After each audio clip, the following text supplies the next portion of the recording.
There's a problem here. If you're looking for a spiritual teacher, well, you haven't got much to go on except their behaviour. Their behaviour might not fit in with your idea of what a spiritual teacher is like, or of how a spiritual teacher is supposed to behave. So does it make sense to actually go to a spiritual teacher who fits in with your ideas of what a spiritual teacher is? I mean, the assumption is, in looking for a spiritual teacher, that you're somehow qualified to know who is a spiritual teacher. So it's an impossible situation. My suggestion would be just to take what you can from where you can get it. And don't get too hooked into this idea of guru, somebody who's going to bring you spiritual salvation. It doesn't work that way. All a guru can do is point you in the direction of yourself. So this chapter followed on from the previous one, which was about the types of muni, the different types of silent sage. The last paragraph in this chapter seems to follow on from the previous chapter. Now, the previous chapter concluded that silence of speech, silence of the senses, and violent restraint were not desirable. In fact, we were told there is nothing in those three which is desirable. It's only the silence which arises through wisdom, through realization, through inquiry, which is given the seal of approval. Now we have this last paragraph. And again, it seems like somebody else has stuck this paragraph in to counteract the previous page, to actually tell us that these other kinds of silence are actually okay. I do not wish to elaborate on the other form of muna known as the silence of the disembodied, for you are still embodied. However, I shall briefly describe it now. They who are fully awakened and who are constantly engaged in samadhi and who are thoroughly enlightened are known as Samkhya yogis. The term Samkhya has lots of history behind it, but we can understand it here as one who's achieved realization through self-enquiry. They who have reached a state of bodiless consciousness through pranayama, etc., are known as yoga yogis. So these are the ones that have practiced restraint of the senses and the mind and of the breath.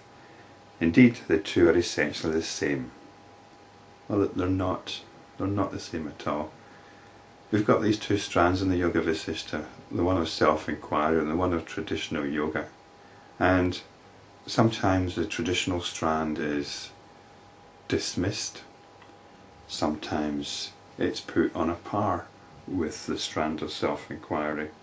So it's like we've got these different voices, got this competition here. Although we don't generally ever have the traditional yogic strand being touted as the only way, as superior to the one of self-enquiry, the best it ever gets is equality. So there seems to be some kind of politics going on here, and the best we can get is a compromise. But from the point of view of self-enquiry, it's completely irrelevant, this traditional yogic path. And they're not essentially the same at all.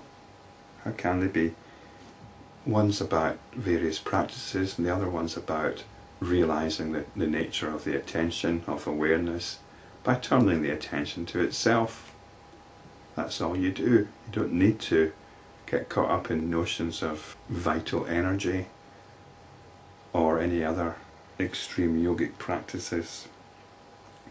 The cause of this world appearance and bondage is indeed the mind. Both these paths lead to the cessation of the mind. The self-enquirer is not interested in the cessation of the mind.